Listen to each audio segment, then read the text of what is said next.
Hello, winners of the West, and today we're giving you our thoughts on Yield. We do have to say before we dive in any further that this has been sponsored by the lovely folks from BFF Games because we do a playthrough and a review as part of one big stream. The whole stream is sponsored by them, so please do keep that in mind, but we will try and be as honest and transparent and open about our thoughts as possible. We are giving you our thoughts so you can decide if this game might be right for you and your play group, and at the end of the day, we will rank it on our Nerds of the West ranking board because that is how we rank games here, not on an objective 1 to 10 scale, but just, if given the opportunity, what we would prefer to play. It lets us take into account all things like table space and setup time, player count, play time, all the different things that make up the little intangibles. Speaking of the little intangibles, I have some very good friends here. We have a Beck. Hi. We have a Chris. I'm little and intangible. We have a Sean. Camel, tortoise, cavalry. My name is Tom, and this game is an area control and hand management game. The aim of the game is to accumulate as many of these tokens in the form of fortresses as you can. Each one gives you 1 point, and each time you take a fortress away from another person, you will add another point onto it, along with ways to add and take points away from other things. The hand management part of the game comes in the form of some strategy cards. These are how you move around the board, how you conquer things, and how you can start fights. And the battle cards, which are a separate hand of cards that will let you add additional power to your troops. And your troops are supported or represented by these lovely big spinny wheels. This is the strength of your troops that will change, grow, and decrease all throughout the game. By having a combination of those things, you will move around the board fighting in different areas, and at the end of each round, people next to each other will fight, and people on top of fortresses will conquer fortresses. It is a very stripped back and simple fighting area control game. I appreciated how simple this was. Yeah, same. I did too. Definitely. It definitely took a couple of rounds to kind of just sort of figure it out. Once you got into the flow of it, it was very easy to play. Even easier in a 3-player game. I guess we like to say that you multiply the time it takes to play a game by 1.5 when you're streaming it, because you have to talk about your options, talk about what you're doing, show off the game as best as it can go. It still only took us 40 minutes to play a 3-player game. Yeah, that was so much different than the 4-player game. So fast. Yeah. I like all the different choices of strategy cards. There is just enough going on that each strategy card has the right time to play it, but the real one that I love is the one that goes, all right, you lose a victory point, but this can be any card you need it to be. Yeah.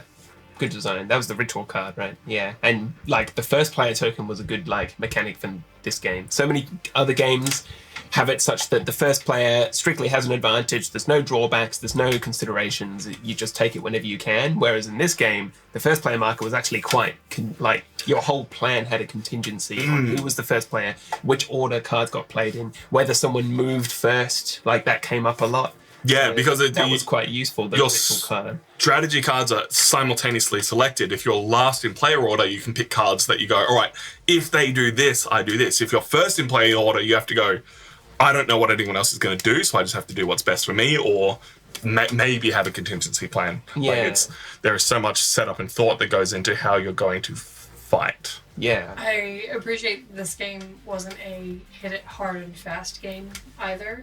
It wasn't build up army, and then hit. There were many moments when we were playing where it was very much like I'm going to lose this fight on purpose because I need to be ready for another fight that's going to happen. Yeah. Or I'm going to pull back from here so that I can focus on other things instead of it being like a just... That's right. That's the name of the game, Yield. Sometimes you have to pick your fights, and like if you know that you have weaknesses on other sides of the board and you need that combat power, you have to yield. You have to just like let some things go because you can't win them. And it's interesting. I just love the layer of strategy that adds, because you can go, all right, I don't need to fight you right now, but if I do, it means I don't have to fight you in the future because you're fighting somewhere else right now. And the way that swings the points as people are controlling different areas just really gets down to the core of what a good area control game is, which is picking your moments and picking your battles. Yeah, for sure. What do you think, Sean? No, all good points, I think. I like the powers. They're pretty simplified. 2 powers on each side, so choices of different things to A do. or B side. And 5 different factions, so 10 different powers. I probably want to play it a few more times to get a judge on how balanced they are, because Basil seems pretty tough. Yes. And then this one also seems pretty tough with the +2 to every card and whatnot. But overall, yeah, I like the simplicity of it. You know, this made me think about June Arrakis, which is the other 100%. area control, and that's just math the game. Whereas this is obviously takes a little bit away from it. There's still a bit, and you can still number crunch if you know it enough. But I think it's pretty simple to just pick up and go, cool, I've got this much power, I've chuck it in, I'm just going to see where I end up. Yeah. And it, you know... Arrakis is definitely like the heavier end of area control, for because you literally have to go where is that, like every single area has power, so you have to figure out where every single fight can happen. Yeah. While this is, you got 3 places that you care about and 1 place where you're trying to go. Yeah. Figure out the best way to do it. Yeah. Yeah. I am curious to see how the balance plays out. Obviously, we are playing a beta version of the game. The rulebook is still in flux, and the powers are probably still in flux. At its core elements, I think it is quite balanced with everyone having the same power tokens or strategy cards. But because the boards change on every different player count, this is the 3-player board. There is a 5-player board in the works, and a this is there are a 2-player board on the other side of this, and a 4-player board here. Yeah. Once the positions change, different people are in a different area, and those different powers are in the way. I do worry about the balance. I do worry that it isn't going to be the pure strategy game that people might want, but I don't think that's what it's trying to be. This is a lighter, medium weight, quicker strategy game.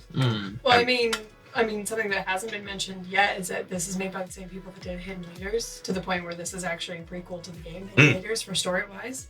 And Hidden Leaders was very much the same. Like, it wasn't, it didn't feel like that super big brain game where you needed to be, like, playing everyone against everyone and then trying to make the most of what you were doing. And this is very much like this. Yeah, you can definitely see like the designer's fingerprints on this and the way they think about stuff. Yeah, and it just feels just that little bit more casual as well. Like, it doesn't feel like you need to get all sweaty about it. Like, you can just have fun. Yeah, as someone who likes more casual games, did you enjoy this? We'll get to the actual ranking in a bit, but...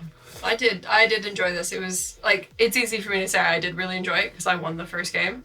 And I don't know if it is because Basil's power is a little bit OP, because he doesn't lose troops, he only gains troops because he's a necromancer. But even then, I don't know if that particularly outweighed me in fights until like the last couple of rounds anyway. And even then, like, I think the last fight we did, we were pretty evenly matched. It was just who could outlast the other with battle cards. Yeah, I do want to point out, as Beck said, this is a prequel to Hidden Leaders. I love Hidden Leaders, especially with the expansions. And if you haven't played it, check it out. We are probably including it in our giveaway that is going to be happening in the next few weeks because we hit 10,000 subscribers. So if you're watching, make sure you check that out.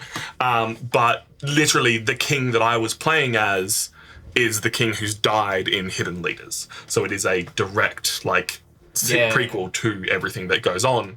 And I love that. I love when companies can tell stories with the IP they've created. It's not just a theme tacked on top. They've really thought about and cared about the world that they're creating, and it leads to not only better stories, better gameplay, emerging moments, but also just better art. Like, I love the art. This isn't just generic fantasy. They've really given some theming and some thought to every faction and every card that is going on. And the art for Hidden Leaders has always been amazing. Yeah, certainly. So where would you rank it? That's great. That's the thought, right? This, as I said, is our Nerds of the West ranking board where we rank games, and at the end of the year, everybody will get to re-rank all of the games that they have played, and we'll average it out and see what our best game of the year was. At the moment, things are skewing quite heavy. At the top of the list, we had Guildmaster, Planet Unknown, and Ark Nova, but Archaeos Society is a medium-weight game that is quicker to play, is still on top. So the consideration is, this as a medium-weight game, where would you put it? Ooh, hard to say. Oh, gosh. I think this is a really solid dudes on a map style game, but where you've got limited options and limited choices. I think I have to put it above Coffee Rush and Bark Avenue, but it can't go above Armello personally, because Armello, while longer to set up and a more complicated combat and dice rolling system, I thought was just a more rewarding game, a little bit closer to an RPG with how you upgrade your character that I enjoyed.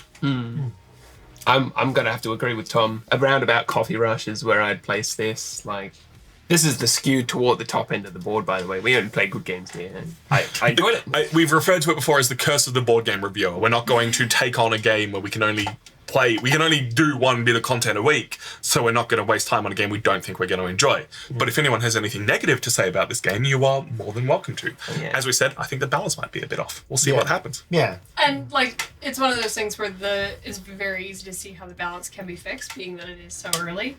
My big issue with the game is actually how long it takes to kind of learn the game. Because, we had a meeting earlier in the week to discuss the rules of it. We tried to read out the rules before, we were trying to read through the rules before. Play tested as much as we could. Play tested as much as we could, but then there was still the first round of the game where Sean was misremembering rules, Yeah. which definitely did not help you. I still think it's a fantastic game, but if it comes down to, thinking about playing this with other people, the other thing I'm thinking of is how much time are we going to spend having to explain things to people so that they understand how to play. If this is marketed as a casual game, is that a drawback or not? Yeah. So I would probably still put it in with Coffee Rush and Bark Avenue online with you guys, and it's just because those are also games where they do have kind of fiddly rules, and I do think that they would take about the same amount of time to kind of get going, and it's about the same amount as would I want to pull this out again around the same time as Coffee Rush and Bark Avenue. Yeah. How about you, Sean? I'm the same. I can't. Perfectly solid middle of the road Yeah. game. No, it is as we said, top weighted. Yeah, I would say, for me, I would pull out Bark Avenue or Coffee Rush over this, and that's only just because I'm not a dudes on a map area control type of person. So that's just me. I'd gravitate to those other games more than this one. But that's where it sits, is right in that central area. Yeah. So if you, I think No, I'm just pointing it out. Pointing it for out. people, I think. If you are looking for a strategy game that you can pull out with a few people who might not be up for a full game of Risk or a full game of Dune Imperium, this might be a good option for you to look at. But let us know your thoughts if you're checking out the Kickstarter for this, if you want to check this out in the future. We'd love to hear what people are checking out and playing out there. We have been Nerds of the West, and this video has been brought to you thanks to the folks at BFF Games. We can only do our thing because of your support on Twitch, YouTube, Patreon, buying our merch, all those fun things, and through the support of lovely developers as well. Hopefully you think we have been unbiased. You let us know down below. It's totally fine. Tell us off. We've been Beth. Hi. We've been Chris. I yield. Sean. Bye. My name's Tom. Thank you so much for watching, and we will catch you next time.